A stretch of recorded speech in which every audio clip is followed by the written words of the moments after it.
Yeah, but also sometimes, like, you have to take every one of those instances for what it is. So, I do this podcast, and in the intro, there was one time I had hiccups. This was a couple of weeks ago. It was a 5-minute thing, and I thought it was a funny thing. I had hiccups, and I just did a 5-minute thing. This one guy got really, really angry at me. He got really, really angry at me, and he kept, like, posting, and people were like, what the fuck is wrong with you? He kept posting, like, it's his responsibility to not have hiccups when he's podcasting. I was like, literally, go fuck yourself. Wait.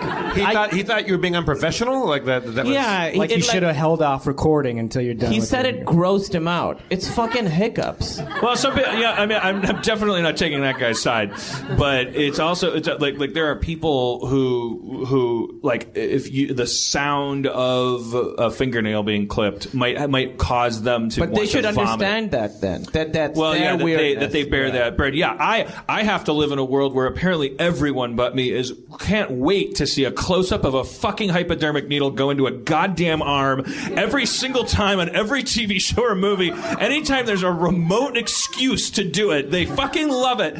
I want to vomit. I can't stand needles going into veins. And you don't like fingers being cut too, right? You have a thing about fingers being cut? Does that come up a lot? Not as well. There's that. What are you doing? Why are you? Oh, it's just a scar. It's the blood coming out of the finger. That Dan Aykroyd sketch where he's Julia Childs and it's spurting. Those you're gags. Talking like a severing kind of thing? I don't I can't handle it. It'll ruin my day. And I do accept that. I go, something wrong with me because everyone else is laughing. So. But does a fucking like every movie? Goddamn! If it involves heroin, if it's fucking Dream On, and he goes and gets a flu shot, why do you have to show it? Yeah. Why do you have to cut? I know it's coming. I'm conditioned to know it's coming, and I cover my eyes like a baby. When you give blood, are you dying? I turn my head. I start to sweat, and I go. And the nurses always go, "Are you okay?" Because I'm having plasma sucked out of my body, siphoned out of my body. I'm freaking out talking about it. I don't like going to the doctor. I don't want to be Jim Henson. I don't want to die. So I force myself to go. But I can't. Did a doctor kill Jim Henson? No. Like he didn't go. He didn't go. Like if I didn't know that was possible, that you could just die from not fucking going, that I would just be like, fine. I feel fine. It's just a cold or whatever. But I go and they take that fucking cuff and they inflate it. I learned in health class. I know what's happening. They're collapsing the walls of your artery. That's how they take your blood pressure. They inflate that cuff until the walls of your artery collapse. And then they measure the amount that they have to release it until it re-inflates, allowing blood, your viscera, to flow back through your own arm. And they record that as a number. We're like, yes. I always have, I have very low blood pressure, genetically, but I have normal blood pressure because the act of taking my blood pressure makes me think I'm going to die. I start sweating. They go, are you all right? And I go, just do it! Just fucking do it! And they get off on the fucking... They love doing it. I want it would be so easy to torture me.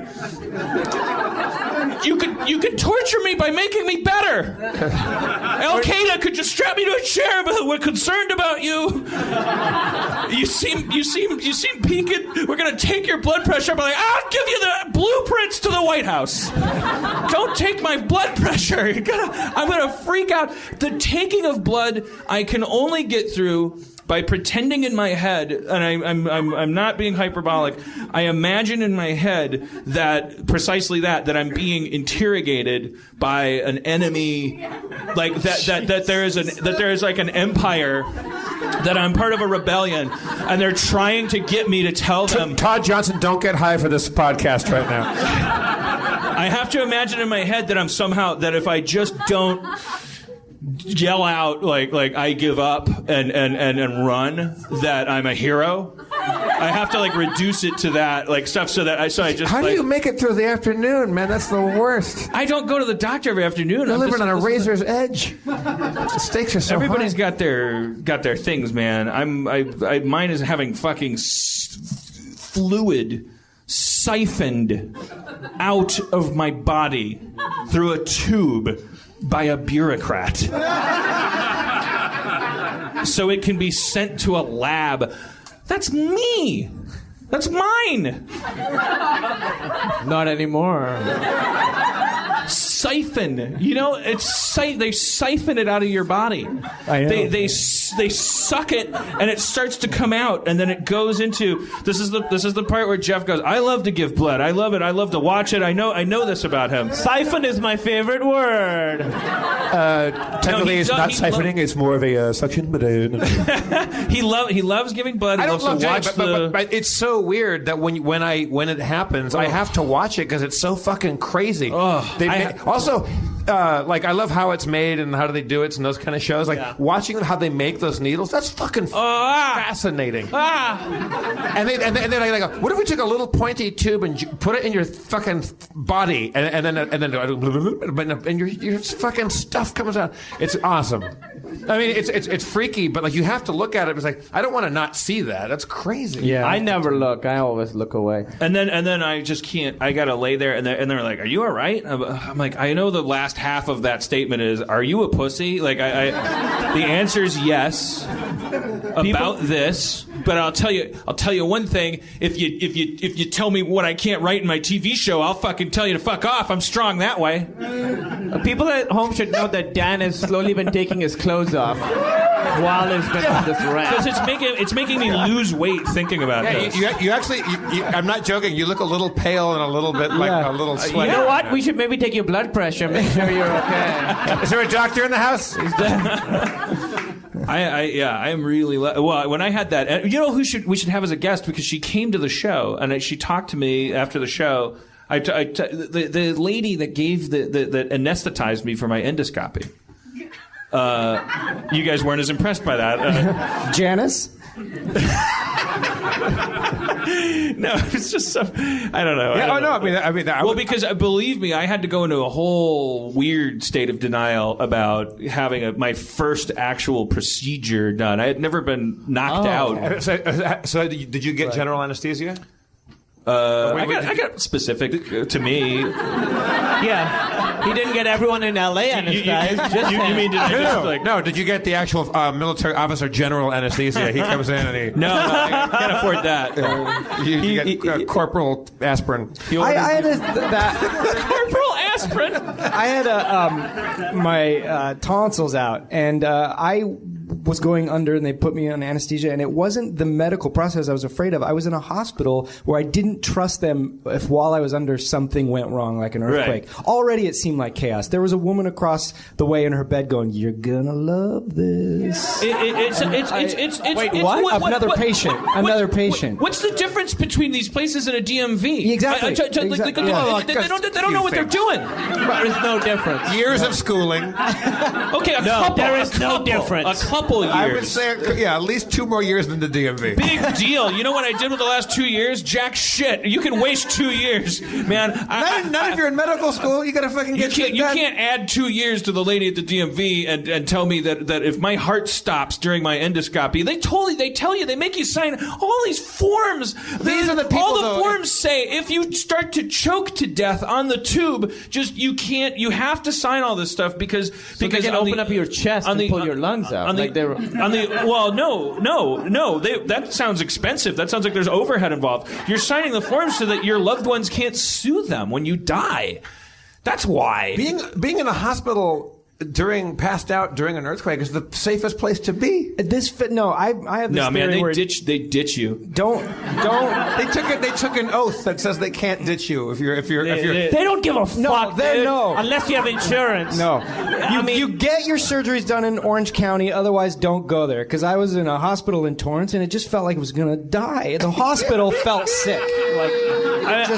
That oath don't hold up to no earthquake, man. I'm saying it would I be saw better. Walking Dead. You know how that hospital was filled with people. Yeah, did you see Walking Dead? Did you see the documentary Walking Dead? They bailed, bro. They bailed. They all took. There were no Dr. Zombies in Walking Dead. When he wakes up in the hospital, there's no doctor with a stethoscope going, I want to listen to your heart. Because he only right? treats zombies, though. That's why. Did I say on the show already about when I like a year or two ago I had all 4 of my wisdom teeth taken out? Did I already talk about this?